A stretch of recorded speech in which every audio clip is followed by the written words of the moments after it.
mungkin aja ada kalau di ini. Itu kan partai baru itu, dicomot juga. Kalau yang tadi di atas juga partai baru kan, tapi nggak lolos kalau nggak salah ya. Ini kasusnya berarti orang itu nyomot. Iya kan nyomot kan kasusnya. Iya. Sabotase maksudnya. Iya sabotase. Karena apa namanya setelah kita klarifikasi lagi, beliau tidak merasa memberikan data ke partai itu. Nah ini masalahnya kenapa partai yang itu bisa punya KTP-nya gitu? Iya.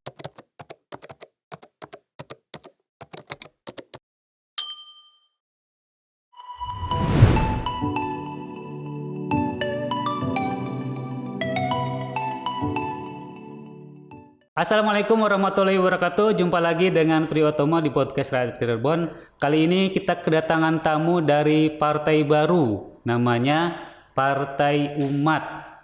Telah hadir di studio Ketua DPD Partai Umat dan Ketua Bidang POK, yaitu Bapak Subirin, dan Ketua DPD Partai Umat Ibu Herina S. Kasduki. Apa kabar Bu? Kabarnya? Alhamdulillah. Bapak. Apa lagi sibuk apa ini?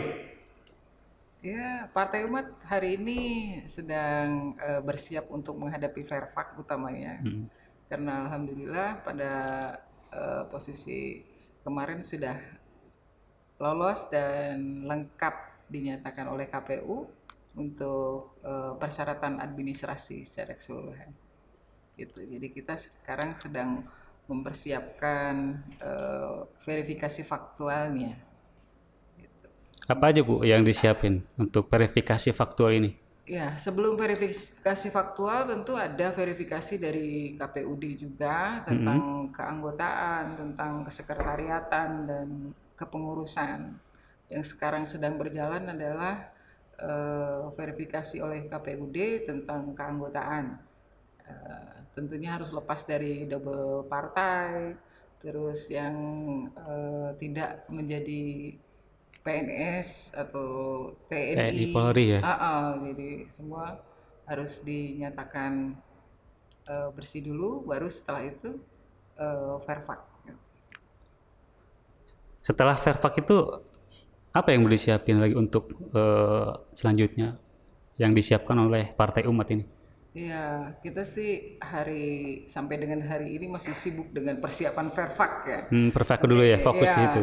Fokus untuk itu. Nanti setelah dinyatakan Partai Umat lolos di setiap daerah untuk bisa menjadi peserta pemilu, kemungkinan kita melangkah ke selanjutnya seperti pembinaan kepada DPC dan pembentukan struktural di bawah DPC dan lain sebagainya. Masih banyak, baru 30% untuk kita dinyatakan benar-benar fight untuk menghadapi pemilu 2024. Insya Allah Partai Umat siap. Kenapa harus ada Partai Umat sih Bu? Kan ada udah kalau partai baru kan tantangannya berat tuh. Iya, memang berat sekali karena partai baru sekarang diharapkan bisa kesiapannya sama dengan partai-partai yang sudah lama ya. Tentunya juga memerlukan banyak persiapan seperti material, kesekretariatan, semuanya harus sama dengan partai-partai yang sudah lama gitu. Intinya sih alhamdulillah Partai Umat bisa gitu posisi ini lolos dan insya Allah siap untuk 2024. Kalau Partai Umat ini visinya apa Bu? Visi misinya gitu biar orang bisa menarik untuk memilih. Ya, selain kita punya tagline yang lawan kezoliman tegakkan keadilan. Intinya Partai Umat ini berharap menjadi solusi bangsa terbaik saat ini karena kondisi partai-partai yang memang terlihat sekarang ini kan jauh dari harapan masyarakat gitu. Insya Allah lah Partai Umat bisa menjadi solusi gitu, ke depan. Kalau Pak Sobirin di bidang POK itu kerjanya ngapain aja Pak? Kalau di POK itu apa sih kepanjangannya POK Pak? Pembinaan organisasi dan keanggotaan. Berarti pengkaderan mungkin ya? Ya tugas wakil ketua itu ya membantu ketua gitu. Yang terbaik ketua yang baik. Kalau ketuanya Udah biasa Bu kalau di partai atau ketuanya organisasi. nggak out ya kita wakilnya mah tinggal tidur aja. Ya tapi intinya bahwa semakin di dalam sebuah partai politik itu kan butuh namanya kerjasama yang baik lah. Semua unsur harus semuanya bekerja karena tidak mungkin satu partai hanya ditangani 1-2 orang gitu. Setiap kader punya tugas bagaimana mengangkat partai umat itu secara popularitas maupun elektabilitasnya sehingga partai umat ini bisa dikenal masyarakat dan disukai oleh masyarakat. Nah, caranya bagaimana? Salah satunya kita membentuk struktural ya. Dari mulai DPD, kemudian DPC, kemudian ranting, kemudian nanti juga termasuk rayonisasi dan seterusnya begitu kan. Dan ini juga ada apa ya, simbiosis mutualisme antara masyarakat sebagai anggota partai dengan partainya sehingga tidak lagi hanya hubungan partai itu hanya pada saat menjelang pemilu misalnya. Yang selama ini berjalan seperti itu. 5 tahunan itu ya. Iya, 5 tahunan ya. Ketika mereka dibutuhkan, para caleg datang menawarkan, menjanjikan sesuatu yang indah-indah. Ketika mereka sudah duduk, ternyata lupa kan gitu. Nah, coba Partai Umat ini mencoba sistem yang berbeda. Kita mencoba ingin menjadi partai kader yang akan kemudian membina hubungan antara partai dengan dewannya, kemudian dengan kader-kader yang ada di bawah ini. Hubungannya itu hubungan apa ya, yang saling menguntungkan lah. Ketika masyarakat misalnya punya masalah apa, kita sebagai, kalau kita punya kader di dewan, maka salah satu tugasnya ya bagaimana kita memperhatikan masyarakat yang di bawah ini sehingga kemudian antara kebijakan pemerintah kota dengan apa yang dibutuhkan masyarakat itu terjalin dengan baik gitu kan. Iya. Bu Herlina, ini kan Partai Umat ini kalau saya pernah baca tuh asasnya apa? Islam ya? Ya, Islam rahmatan lil alamin. Islam tapi juga tidak menutup, merangkul ke semua umat. Ya, ini kan berasaskan Islam, berarti non Muslim boleh atau gimana? Tetap boleh. Seperti tadi saya bilang, Islamnya rahmatan lil alamin. Jadi kita terbuka untuk semua umat. Iya. Umat ini umatan, seluruh umat. Bukan hanya Islam saja, jadi kita memang basicnya Islam, tapi merangkul ke semua umat. Makanya mungkin namanya umat gitu ya. M-nya itu kenapa sampai dua itu kenapa itu? Apa bedanya 2? M-nya 2 dengan 1 itu apa?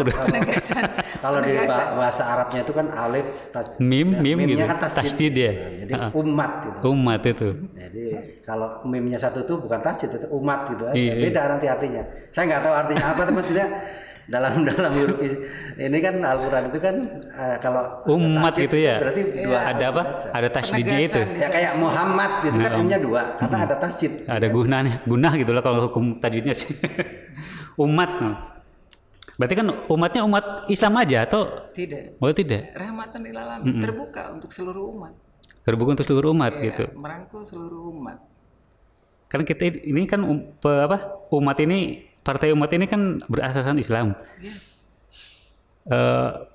Mungkin di luar non Islam, kok ini kan Islam gitu, ngapain saya masuk ke?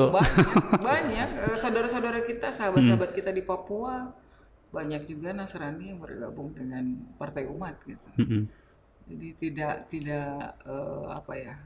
mengkhususkan, tapi kita merangkul ke semua umat. Oh, gitu. Ada yang non Muslim ya? Banyak. Apa Bu yang menariknya dari partai umat ini? Sampai mereka yang non Muslim juga ikut masuk ke dalamnya gitu? Ya saya pikir karena jenuh, pertama ya jenuh dengan kondisi yang lama, yang kedua juga berharap menemukan tadi solusi terbaik buat bangsa gitu. Ketika partai ini yang dianggap partai baru ini yang kelihatan yang ya alhamdulillah yang sampai dengan hari ini di Kota Cirebon sendiri baru kisaran 4 yang terbaca siap sebagai partai yang bisa sebanding dengan partai-partai yang sudah senior, sudah lama gitu. Jadi pilihan itu mungkin banyak memutuskan untuk bergabung di Partai Umat karena dianggap Partai Umat lebih siap secara pengkondisian dengan partai-partai yang lain sama. Kalau melihat permasalahan bangsa ini menurut Partai Umat apa? Terus solusinya itu seperti apa? Kan tadi kejaliman gitu kan, warga udah jenuh dengan apa yang kondisi sekarang ya. Terus yang ditawarkan oleh Partai Umat ini apa, Bu? Ya, Partai Umat ini memang secara warna ya, kita berada di oposisi. Oposisi itu kan karena melihat posisi yang kemarin itu apa ya, semuanya bergabung menjadi satu koalisi, ya kan? Kalau pemerintahan yang tidak punya oposisi, ya artinya menjadi otoriter kali gitu. Itu menurut pandangan ketum kami, dan memang Partai Umat juga artinya mengkelaskan diri sekarang ini berada di oposisi. Ya seperti itu, Pak. Jadi kita berharap ada perbaikan dari situ gitu, dengan cara mengkritisi pemerintah yang sedang berjalan, atau nanti ke depannya kita lebih berjalan lebih baik. Artinya kan kita bisa melihat dari sisi luar, tidak harus bergumul menjadi satu seperti sekarang koalisi besar, seperti itu, koalisi bangsa. Ya artinya ya itu tadi, kalau kita ada di posisi di dalam saat ini tidak ada oposisi, kita setidaknya bisa memberikan alternatif solusi kan, seperti itu. Kalau menurut Pak Sobirin sama aja. Ya, bahwa kalau kita lihat tagline Partai Umat ya, melawan kejaliman itu. Kezaliman, tegakkan keadilan. Di situ memang melihat bahwa saat ini kelihatan hukum itu sudah tidak berpihak kepada masyarakat lah, lebih kepada orang-orang tertentu yang mungkin punya kekuasaan, punya materi dan sebagainya. Banyak kasus-kasus hukum ini yang kemudian secara logika ya, secara hati nurani kita tidak mencerminkan rasa keadilan gitu kan. Banyak kasus-kasus lah, mungkin kita bisa diceritakan satu persatu, tapi pada umumnya masyarakat ini sudah mulai merasa ini hukum udah kemana larinya nih, nggak jelas gitu kan. Tumpul ke atas, tajam ke bawah gitu ya. Kemudian dari sisi keadilan di bidang ekonomi juga, bagaimana sekarang semua aturan-aturan perundang-undangan sekarang itu banyak berpihak kepada yang kuat, bukan kepada yang lemah. Contoh misalnya omnibus law cipta lapangan kerja ya, undang-undang cilaka dulu kan. Nah itu kan sekarang buruh kondisinya kan sangat lemah di mata pengusaha gitu kan. Sekarang bagaimana gaji mereka ini kenaikannya itu sangat kecil sekali, cuma 0, sekian persen kan. Dari dulu rata-rata antara 8%-an menjadi 0 sekian persen. Ini semata-mata hanya menguntungkan orang-orang yang berduit. Bagaimana misalnya kemarin minyak goreng ini harganya mahal, susah dicari. Ini bagi saya pribadi melihat kok nggak masuk akal gitu kan. Kelapa sawit yang ditanam di tanah negara ya kan. Kemudian ada aturan tentang DPO ya, domestik saya lupa, ada DPO, ada DMO, yang artinya di situ ada pemerintah itu sebenarnya aturannya sudah mewajibkan bahwa sekian persen itu harus dijual di dalam negeri dengan harga yang dibatasi sekian gitu. Tapi dengan bagaimanapun caranya mereka bisa kemudian menjual lebih banyak ke luar negeri karena harga di luar negeri itu mahal gitu. Dan pemerintah kelihatannya nggak bisa berdaya apapun. Pemerintah kalah dengan mafia.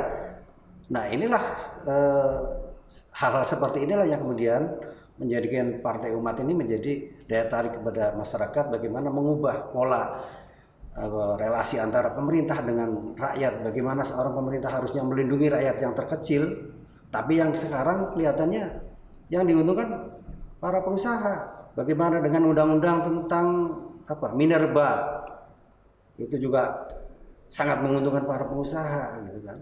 Nah hal semacam ini sebenarnya menjadi PR bagi kita semua lah, bahwa artinya untuk solusi bangsa ke depan. Kita ini sebagai bangsa harusnya lebih care lah kepada masyarakat kecil. Sekarang dengan adanya pandemi seperti ini misalnya, rakyat kecil yang banyak di PHK, kemudian lapangan kerjanya sulit begitu kan. Tapi pemerintah kok selama ini justru menggunakan kekuasaannya itu ya PCR misalnya kan. Mereka bisa berbisnis ya kan, mereka yang buat regulasi, mereka yang kemudian menjual alat-alatnya begitu. Ini kan ada ketidakadilan di sini harusnya. Nah, itulah yang kemudian menjadi fokus Partai Umat untuk bagaimana sih mengembalikan kedaulatan rakyat.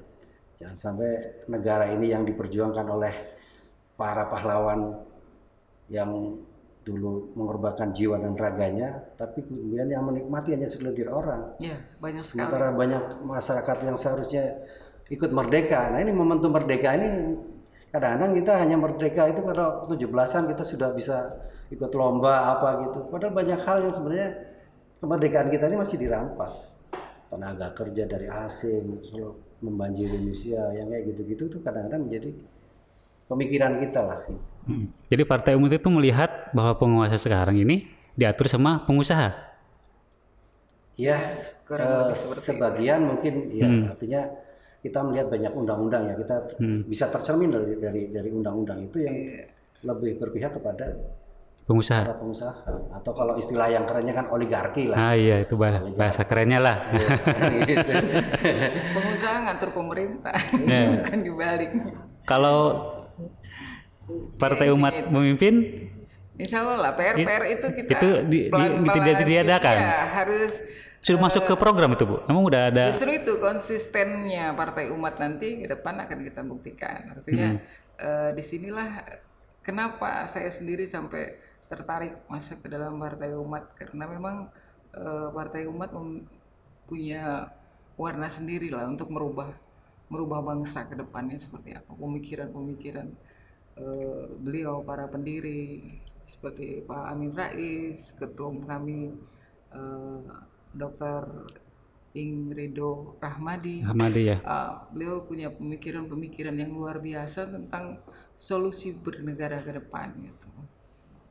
Jadi masalah yang bikin kita di daerah juga sangat berantusias, tertarik untuk bergabung di Partai Umat, insya Allah. Emang dulunya Bu Erina belum pernah masuk partai politik? Saya tidak pernah masuk resmi dalam partai simpatisan politik. Mungkin dulu? Iya, cuman saya relawan. Selalu bersama Bapak ya, Ayahanda Amin Rais. Saya adalah salah satu fans berat beliau gitu. Dengan pemikirannya, dengan apa ya maksudnya, solusi berbangsanya, saya sangat apa ya, mengidolakan beliau. Ya, daerahnya juga targetnya apa? Masuk ke 3 besar apa? Partai politik ya, kalau menang. Insya Allah. Insya Allah Partai Umat menjadi. Jadi memang untuk pemilu 2024 ya, khusus untuk Kota Cirebon ini akan ada perubahan yang cukup signifikan mengenai dapil. Iya. Jadi kalau prediksi saya itu dengan 5 dapil seperti itu tuh tidak ada partai yang terlalu dominan, ya kan? Tidak ada partai yang ini. Jadi ini partai ini menguntungkan partai menengah sebenarnya. Ya, dengan 5 dapil itu kalau setiap partai dapat satu itu 5 rata-rata 5. Untuk dapat 2 kursi agak berat walaupun itu partai besar misalnya. Jadi prediksi saya semua partai ini punya kesempatan dapat 5 kursi. Nah, mudah-mudahan salah satunya Partai Umat kita juga bisa memperoleh itu. Bagaimana caranya nanti kita bikin strateginya seperti apa. Tapi secara apa ya, ibarat permainan lapangannya itu memungkinkan untuk itu gitu. Karena udah pecah itu ya. Iya, dengan 5 dapil itu memang satu itu tantangan terutama bagi partai kecil itu bisa yang tadinya misalnya dapat 3 kursi bisa hilang ya. Tapi bisa dapat juga 5 kursi. Jadi memang agak unik nih dengan perubahan kemungkinan dapil ya, karena kemarin kita sudah diskusi dengan KPU itu kan sudah dibicarakan ya, dari sekian ada opsi ada 4 opsi kan, dari 3 dapil, 4 dapil, 5 dapil sampai 6 dapil. Dari 4 opsi itu yang paling memungkinkan itu 5 dapil. Nah, dengan 5 dapil itu memang kalau kita ini bekerja secara serius gitu untuk mendapatkan 5 kursi, nanti 1 dapil 1 kursi itu lebih mudah. Sesuai target kita. Nah, gitu. 1 dapil 1 kursi. Insya Allah. Ini kan masih wacana yang 5 dapil itu ya, antara 4 atau sampai 5 gitu kan. Tapi kalau kita baca bukan secara kepentingan politik ya, tapi secara proporsional dan jumlah penduduk itu yang paling pas itu 5 dapil. 5 dapil tadi gitu. Jadi yang teknisnya nanti kan gini, dari KPU kabupaten kota gitu kan, dari kota lah, ini bicara kota Cirebon ya. KPU Kota Cirebon ini mengirimkan 3 opsi ke KPU provinsi. Dari KPU provinsi dari 3 itu dipilih 2 dikirim ke KPU pusat. Nah, dari KPU pusat nanti menentukan 1. Nah, tapi dalam menentukan dapil penataan dapil itu ada prinsip-prinsip. Ada 6 prinsip ya kemarin ya. Ada proporsionalitas, kemudian ada apa lagi tuh? Ya ada 6 lah gitu. Saya nggak hafal betul gitu. Nah, dari 6 prinsip-prinsip tadi itu yang paling mendekati ya, yang paling pas gitu ya 5 dapil gitu. Kalau 3 dapil itu kan tadi 3 dapil itu udah nggak mungkin jelas. Kan ada 4 opsi itu 3 dapil, 4 dapil, 5 dapil, 6 dapil. 3 dapil udah nggak mungkin karena Kecamatan Harjamukti itu nggak mungkin jadi 1 dapil. Gemuk ya. Karena sudah 13 kursi. Sementara Peraturannya 1 dapil itu maksimal 12 kursi. Maka harus dipecah.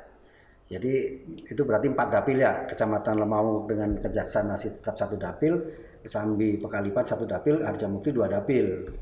Nah itu kan 4 dapil. Tapi itu ada yang salah satu prinsip yang tidak terpenuhi, 4 dapil. Kemudian ada 6 dapil itu berarti setiap kecamatan plus Harjamukti, Kecamatan Harjamukti 2. Jadi Pekalipan, Kejaksaan, Lemawungkuk, Kesambi 4 dapil, Harjamukti 2 dapil, jadi 6 dapil ada gitu. Opsinya itu ada 4. Tapi berdasarkan prediksi saya dulu ya dengan teman-teman, dengan teman-teman di umat itu paling pas ideal gitu ya, 5 dapil. Nah, setelah kami juga diskusi dengan KPU juga bilang sama gitu, perkiraan 5 dapil. Jadi nanti suara kita juga disampaikan ke KPU oleh KPUD bahwa pemasukan dari Partai Umat Kota Cirebon secara pasnya seperti itu, ada proporsional dan perhitungan jumlah penduduk yang kira-kira mendekati dan sangat ideal di 5 dapil ya. 5 dapil.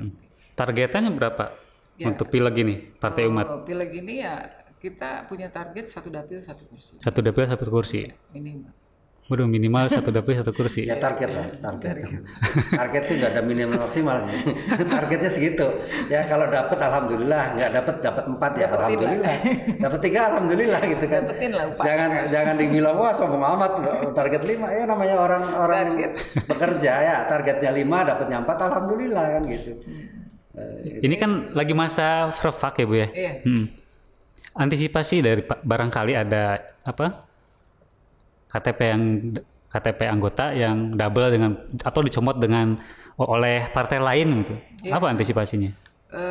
Selain DPP juga sudah mengantisipasi itu dengan keanggotaan yang memang kita rekrut dari luar kepengurusan partai yang lain. Kita juga sebelumnya kan verifikasi dulu gitu. Yang kedua sekarang ada aplikasi yang sudah mendeteksi di awal. Sekarang ini udah muncul nih kalau dia tergabung dalam partai apa gitu, terus satunya Partai Umat gitu. Kita lihat dia keanggotaan di misalkan salah satu contoh di Golkar lah, lama banget. Nah sekarang ini yang terbaru gabung di Partai Umat. Nah kita minta surat pernyataan bahwa memang sudah mundur dari partai yang lama, dan itu akan menjadi lampiran bahwa keanggotaannya sah di Partai Umat. Itu udah diantisipasi dari sejak jauh. Ya, sampai sejauh ini kita sudah mempersiapkan. KPU juga sebelum melakukan verifikasi sudah semacam itu Bu Ketua. Ya artinya KPUD itu sudah ada komunikasi dengan parpol ya. Jadi istilahnya apa ya? Tadi apa istilahnya tuh? Verifikasi kunjungan. Jadi ini yang berpotensi terjadi tadi double keanggotaan di partai politik itu sudah ada sebelumnya tuh sudah dikomunikasi dengan partai politik lain ya. Sehingga kita ini punya waktu punya kesempatan untuk memperbaiki. Kemudian juga ada format ya untuk membuat suatu pernyataan bahwa misalnya tadi terjadi double keanggotaan, maka memilih yang mana. Itu ada materai apa gitu kan. Dan memang ada sih kebetulan juga ini tadi mana ya, ada itu yang double ini ada di partai kita juga ada. Dan itu nantinya kan membuat surat pernyataan. Kita buat surat pernyataan. Itu dicomot sama partai lain atau Enggak, rupanya Memang dulu double. dia udah masuk duluan, mungkin bukan periode sekarang, dia Di partai lain. 2019 kemarin mungkin ya. Tapi ternyata datanya masih ada. Bisa jadi begitu, bisa jadi juga ya memang ada tidak bisa dipungkiri kalau memang ada sedikit sabotase di luar kan juga bisa terjadi seperti itu. Ya kita antisipasi dengan surat pernyataan plus materai gitu bahwa anggota menyatakan kita di Partai Umat gitu. Biasanya kalau misalkan di partai A, dia juga terdaftar di partai B. Nah, partai A dan partai B juga diundang mungkin untuk Iya, jadi diklarifikasi langsung. sama orangnya, Bapak sama ini sebenarnya milih partai mana gitu. Ada klarifikasi nanti dari KPUD. Terus kita juga mempersiapkan tadi surat pernyataan tadi bahwa sebagai buktinya tergabung di Partai Umat gitu. Artinya partai yang lama belum mengundurkan diri, itu ada juga formatnya nanti yang dikeluarkan dari KPUD, membuat surat pernyataan pengunduran diri dari partai yang lama. Karena memang udah sekian puluh tahun misalkan tidak aktif tapi datanya masih tercantum gitu. Ada yang begitu. Karena usianya sekarang sudah 60-an misalkan. Udah lupa waktu mungkin. 20 tahun. Nih ada nih, tapi jangan sebut nama ya. Ada tuh salah satu orang tuh terdaftar di 2 partai gitu. Nah ini kan Oh, ini dari Sipol ya? iya, ya ada di Sipol. Itu Gitu. di KPUD. Oh iya, udah muncul ya? Kita akan segera kemudian minta dia untuk membuat surat pernyataan. Nah, dia memilih yang mana kan gitu. Yang di atas ini seperti Sama satu partainya orang kan. Ya jangan sebut ini iya, lah. maksudnya enggak lulus kan? Yang di atas nih. Ya walaupun nggak lolos tapi juga karena masuk dalam Sipol itu kan ada di Sipol tuh. Iya. Di Sipolnya seperti itu gitu. Nah, kita nanti membuat surat pernyataan orang yang bersangkutan bahwa misalnya dia sudah tidak lagi Di partai itu gitu. lama gitu kan, sekarang sudah di partai yang baru, di Partai Umat gitu. Nah, seperti itu memang bagusnya sekarang KPU itu sudah Sudah ngasih tahu ya? Ada komunikasi sebelumnya. Aplikasinya. Aplikasinya udah muncul sendiri kan? Ya muncul sendiri. Kita ke klik nick kita sudah muncul. Karena kita sudah mendaftarkan di Sipol. Iya. Nah, kalau yang udah muncul begitu dari partai langsung klarifikasi atau nanti nunggu KPU biasanya? Partai juga sekarang kan Langsung sudah klarifikasi? langsung mengklarifikasi. Kok ini datanya masuk ke partai yang lain? Nggak tahu Bu, saya nggak pernah memberikan KTP katanya. Ya banyak alternatif kenapa bisa KTP itu bisa masuk ke. Mungkin masa Verfak ini nongkrongin Sipol aja mungkin ya? Atau gimana? Ya banyak persiapan lah intinya sudah kita matangkan. Iya. Sebelum kita melakukan KTNisasi juga kita sebenarnya sudah minta untuk membuat surat pernyataan. Iya, jadi sudah sangat hati-hati kita ketika kita mengirimkan ke Sipol itu kan. Kalau KTA banyak, tapi ketika didaftarkan di Sipol, maka kita cari yang benar-benar sudah valid gitu kan.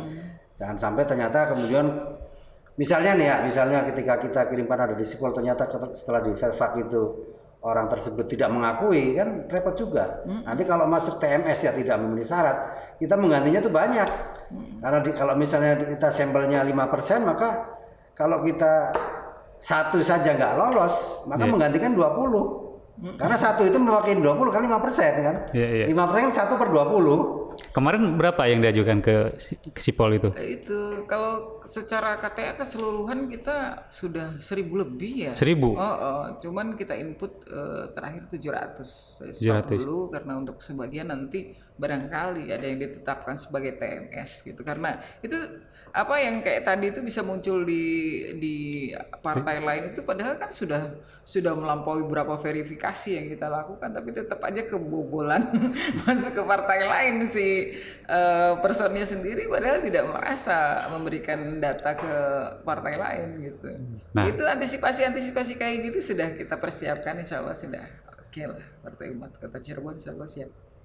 Jadi kan rawan sengketa juga ya Anda? Enggak, sebetulnya enggak ada sengketa karena kalau kita faktualitasnya yang penting kan. Ketika menginput keanggotaan itu kita sudah menyiapkan beberapa verifikasi termasuk tadi surat pernyataan tadi sebelum diminta KPUD atau KPU kita sudah meminta waktu bahwa Anda mendaftar di Partai Umat. Itu kan ada aplikasi berupa linknya, berupa manualnya sudah kita siapkan semua. Ya meskipun dicomot partai lain Apa gitu aja ya. ada yang bocor kan seperti itu. Ya karena mau cepat sih. Karena partai lain juga sama cepat-cepatan mungkin. Ya, tapi ininya kepada orang yang bersangkutan, dia akan. Tapi kan udah ada buktinya ya. Iya, Heeh. ada Makanya tadi ada format surat pernyataan di atas materai ditandatangani oleh yang bersangkutan, dia memilih yang mana di antara dua partai sebagai yang terdaftar sebagai anggota kan itu. Nah, biasanya sih dia akan memilih yang baru kan. Ya mungkin yang lama-lama dulu pernah masuk ke partai apa kayak gitu kan. Kayak saya dulu pernah partai di mana kayak gitu. Kan Mungkin aja ada kalau di ini. Itu kan partai baru itu dicomot juga. Kalau yang tadi di atas juga partai baru kan, tapi nggak lolos kalau nggak salah ya. Ini kasusnya berarti orang itu nyomot. Iya kan nyomot kan kasusnya. Iya. Sabotase maksudnya. Iya, sabotase. Karena sih setelah kita klarifikasi lagi, beliau tidak merasa memberikan data ke partai itu. Nah ini masalahnya kenapa partai yang itu bisa punya KTP-nya gitu? Iya. Kefoto. Justru sebenarnya rugi. Kalau begitu tuh yang rugi tuh partai tersebut yang asal comot itu. Iya, Karena apa? Ketika dia kena sampel, ketika dia di verify kemudian tidak lolos, dia menggantinya tuh satu tuh gantinya 20. 20 orang ya? Iya, 20 KTA lagi. Rugi KTA. sebenarnya. Makanya jangan sampai kita mendaftarkan sipol itu ya KTA yang model begini nih yang asal comot. Kenyataannya tidak lolos karena memang persiapannya tidak ada sama sekali kan terbaca. Kan itu memang tidak lolos kan? Di pendaftarannya nggak lolos ya? Iya. Kalau partai yang saya baca ini sekarang yang lolos itu misalkan ada yang tergabung itu biasanya yang waktu usia 25 tahun pernah berpartai dan datanya belum dihapus. Belum ada pengunduran diri gitu. Itu sih masih kami anggap wajar lah. Ya kayaknya hanya membutuhkan klarifikasi aja mungkin ya. Iya, hanya membutuhkan klarifikasi yang kadang terbaca sabotase adalah yang kayak begini nih. Sama-sama partai baru main comot aja. Padahal ya memang terbaca di situ kan tidak punya persiapan dari awal. Iya. Semua persiapan sudah lengkap, verifikasinya benar-benar ini dari awal. Gitu. Oke Bu. Waktunya juga kita tidak lama. Mungkin Pak Sabirin ada ini pesan? Ya bahwa saya ingin berpesan kepada seluruh kader Partai Umat, pemilu 2024 tinggal menyisakan berapa? 12 bulan, 18 bulan lagi ya kurang lebih. Artinya semua kader harus bekerja keras, harus bahu membahu, kompak ya bagaimana kita bisa mensukseskan pemilu sekaligus mensukseskan Partai Umat mencapai target di pemilu 2024. Bu Herina, pesan terakhir. Kurang lebih sama. Oh, Intinya Partai Umat ini dibangun dari bawah. Girohnya dari bawah, bukan dari atas ke bawah. Balik dengan partai-partai yang memang sudah mendahulunya. Jadi intinya pertahankan semangat itu sampai dengan tercapai tujuan kita. Itu aja.